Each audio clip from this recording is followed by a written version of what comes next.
Article 1973 में था वो अंडरमाइन हो रहा है। वो इसलिए गलत था कि अगर वही उसका प्रिंसिपल और रूह थी, उसकी सेपरेट थी, तो फिर दो डाइवर्जेंट बातें कैसे हो रही थी। और एक बात देखें, मैं आपको बता दूं, अगर अपॉइंटमेंट के लिए कोई तरीकाकार जो है वजह किया जा रहा है, तो ये कोई आदमी नहीं कह सकता कि ये इंडिपेंडेंस ऑफ जुडिशरी का सवाल है। इंडिपेंडेंस ऑफ जुडिशरी उसमें आएगी, उस वक्त आएगी कि जब एक आदमी की आप अपॉइंटमेंट कर देंगे तो फिर उस टेन्योर की सिक्योरिटी होगी, तब वो आएगी। अच्छा, एक छोटी सी वैसे जस्टिस तारिक महमूद हमारे साथ हिंदुस्तान के मुमताज, आप बोलते रहें, लेकिन हिंदुस्तान के मुमताज कानूनदान, उनके जो बड़े प्रोमिनेंट कॉन्स्टिट्यूशनल एक्सपर्ट हैं, इंडियन सुप्रीम कोर्ट के सीनियर एडवोकेट के वेनु गोपाल दिल्ली से हमारे साथ ऑनलाइन है, वो ये सुन रहे हैं। मैं सिर्फ एक क्विक क्वेश्चन आपसे पूछना चाहता हूं शेख वकास, कि पार्लियामेंट और जुडिशरी के दरमियान में आपकी जमात ने सपोर्ट किया ना 18th अमेंडमेंट को, कि जो तरमीम है उसकी, जो उसमें जुडिशल कमीशन की तरमीम, उसको भी आपकी जमात की सपोर्ट हासिल है। आपकी क्या ओपिनियन है जाती तौर पर कि parliament ultimate law making body है, पार्लियामेंट ही की विल आइन है, या कानून की कोई अलग भी हैसियत है other than the will of the parliament? Could there be a law other than the parliament? मैं इससे शुरू करूंगा कि पार्लियामेंट में जब ये कमेटी बैठी जिसने 18वीं तरमीम फाइनल की है, तो वहां जो हमारी ऑफिशियल पोजीशन थी ऑफ द पार्टी, वो इस जुडिशल कमीशन की सूरत में नहीं थी जो इस वक्त फाइनल हुआ है। हमारी पार्टी ने प्रपोज किया था एक कोलिजियम किया था, जैसे हिंदुस्तान में है, जैसे हिंदुस्तान में है। और उस कोलिजियम में हमने कहा कि आप चीफ जस्टिस जो है उन्हें और उनकी सरबराही में 4 जो है सीनियर जजेस ऑफ द कोर्ट जो है आप उन्हें ले लें, और इस हवाले से अगर ये एग्री हो जाते इस पे, तो कोर्ट की और चीफ की पोजीशन जो है वो बेहतर हो जाती। इंडिया में जो कोलिजियम जो बना वो कोई कॉन्स्टिट्यूशनल उस पे नहीं बल्कि कन्वेंशन की सूरत में, आई मीन या तो लॉज के ऊपर झगड़ा हो जाता है, वहां उन्होंने कन्वेंशन को जो है फॉलो करते हुए उस पे कोलिजियम का वो किया। ये हमारी सरकारी पोजीशन थी उस कमेटी के अंदर, और इस पे आप लोगों का इख्तलाफी नोट भी है। इस पे हमने परसू किया, मगर हम प्रिवेल ना कर सके। मेजॉरिटी जो थी जिसमें बाकी पार्टियां भी थी, at the end of the day ये सूरत सामने आई, और क्योंकि एक कंसेंसस था कि आप इख्तलाफ तो कर सकते हैं मगर at the end of the day आपने रुकावट पैदा नहीं करनी इन तरामीम में, तो ये हमारी ऑफिशियल पोजीशन थी। Let me take this question to New Delhi, to KK Venu Gopal. Mr. Venu Gopal, welcome to Dunya Today. Mr. Venu Gopal, my first question to you is, in India, the nomination of the judges, the superior judiciary judges or the Supreme Court judges, is done through a collegium of judges. Yes. Right? Was this always part of the Indian practice, or that evolved in the last 60 years? No. Unfortunately, what the Constitution said, that is the original Constitution, was something different.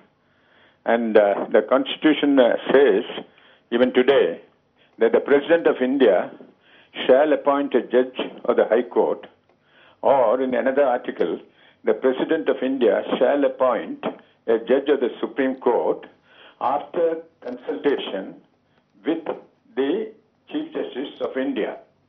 But by a judgment which was delivered by the Supreme Court in 1993 and reiterated in 1998 by a 9-judges bench, they have now declared that what the article means is that the President of India shall appoint a judge of the High Court or a judge of the Supreme Court on the recommendation of a collegium of the 5 senior-most judges of the Supreme Court of India.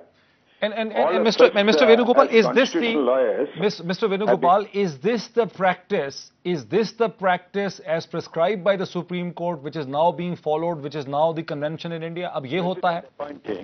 It is now effectively the Chief Justice of India and 4 of his judges who are actually making the appointment. Mr. Venugopal, why it is such an important thing? Why it was considered so important by the Indian Supreme Court not to follow exactly the letter of the Constitution, but to evolve a different mechanism? All right. The real reason was this. What the judges found was that the political wing of the state, which means that the ruling party in power at the center, was not prepared to accept whatever were the suggestions made by the judges of the Supreme Court, and were keeping the appointments in hold until a sort of barter or bargain finally emerged, when the judges of the Supreme Court were totally fed up with the whole procedure, they found that unless they agreed to a few of the nominees of the government, not accepted by the Supreme Court, not recommended by the Supreme Court, unless they were also provided for, the appointment should never go through. Mr. Venu Gopal, मेरे साथ रहिए, stay with me. Let me नाज़रीन इसी सवाल को लेके जो mister Venu Gopal हमें दिल्ली से एक्सप्लेन कर रहे हैं, इसी को लेके मैं लाहौर की तरफ जाता हूं, जहां बैरिस्टर हामिद खान साहब जो हैं मुझे वाया सैटेलाइट ज्वाइन कर रहे हैं. बैरिस्टर साहब वेलकम. थैंक यू जी. भाई साहब, अभी मेरे साथ स्टूडियो में जस्टिस तारिक महमूद साहब हैं, मेरे साथ यहाँ पे शेख वकास अकरम हैं, और अभी आप दिल्ली से सुन रहे थे कि हिंदुस्तान के मुमताज जो आईनी कॉन्स्टिट्यूशनल एक्सपर्ट हैं के वेनु गोपाल, वो हमें बता रहे थे कि कोलिजियम ऑफ जजेस जो है वो नॉमिनेट करते हैं हिंदुस्तान के अंदर, और कैसे ये चीज जो है इसने इवॉल्व किया है. मेरा बुनियादी सवाल ये है कि जो 18वीं तरमीम में जो तरीका वज़ा किया गया, आप समझते हैं, जैसे कि अनवर मंसूर खान साहब ने कहा है टेलीविजन इंटरव्यूज में अखबार से बात करते हुए, कि यहां पर जुडिशरी में और हुकूमत के दरमियान में तसादम का, पार्लियामेंट और जुडिशरी के दरमियान में तसादम का भी एक खतरा है. आप इसे एग्री करते हैं?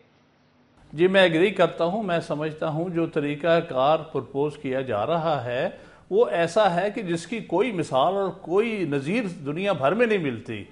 ये एक नई किस्म की चीज़ इन्होंने बनाई है, जिसमें कि लॉ मिनिस्टर भी बैठेगा और अटॉर्नी जनरल भी बैठेगा, और उसके ऊपर वीटो होगा पार्लियामेंट्री कमेटी का. ये दुनिया में कहीं पर भी ये चीज़ नहीं मिलती है. अगर उनके जहन में अमेरिका है, तो अमेरिका में तो सदर प्रपोज करता है नाम, और कंफर्मेशन जो है वो सेनेट करता है, और इसके अलावा दुनिया में कहीं पर भी इस किस्म का कोई सिलसिला राइज नहीं है.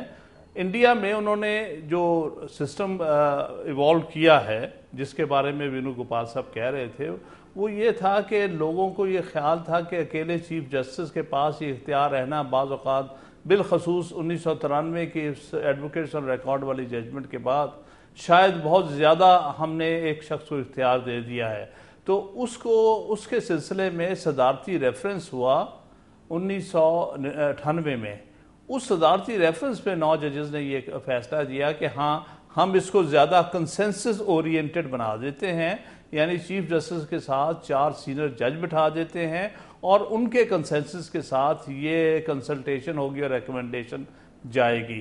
तो मेरे नज़दीक वो एक एवोल्यूशन है. उस एवोल्यूशन में बहर सूरत एक ज्यादा बड़ा कंसेंसस बनाने की कोशिश की गई है. हामिद खान साहब मेरे साथ रहिए. हामिद खान साहब देखिए, जस्टिस तारिक, अभी आपने के वेनु गोपाल को भी सुना, आपने भी उनको वहां पे सुना. उन्होंने बताया कि हिंदुस्तान में कैसे कोलिजियम ऑफ जजेस का कॉन्सेप्ट जो है उसने इवॉल्व किया, जो कि बुनियादी हिंदुस्तान का जो कॉन्स्टिट्यूशन था 1947 से 48 का, उसमें वो तरीकाकार नहीं, वो बिल्कुल पाकिस्तान की तरह का तरीका था. और अभी आपने हामिद खान साहब को भी सुना, वो कहते हैं कि दुनिया में कहीं इस किस्म का तरीका नहीं है जो पाकिस्तानी पार्लियामेंट जिसको वज़ा करना चाह रही. अब आप क्या कहेंगे? देखिए, मेरे एक बात को मेरा गलत है. पहली बात, मैं ये नहीं कह रहा कि ये जो मौजूदा तरीक़ेकार जो है ये बहुत ही को आइडियल है. जो बात मैं कह रहा हूं कि अगर आप ये कह रहे हैं कि 1973 में जो तरीका था, तो मैंने उसकी 2 कॉन्ट्रडिक्टरी बातें बता दी हैं. एक बात. दूसरी बात है, हमने जजेस केस की जजमेंट तो दे दी, मैं नाम नहीं लूंगा उन जजों का, लेकिन बात यह है कि उन्होंने एक प्रिंसिपल ले डाउन किया जजेस केस में. प्रिंसिपल ले डाउन यह किया कि जज उसको बनाया जाएगा जिसकी 10 साल की हाई कोर्ट की प्रैक्टिकल प्रैक्टिस होगी, वो पेश होता होगा, सिर्फ एनरोलमेंट नहीं होगी.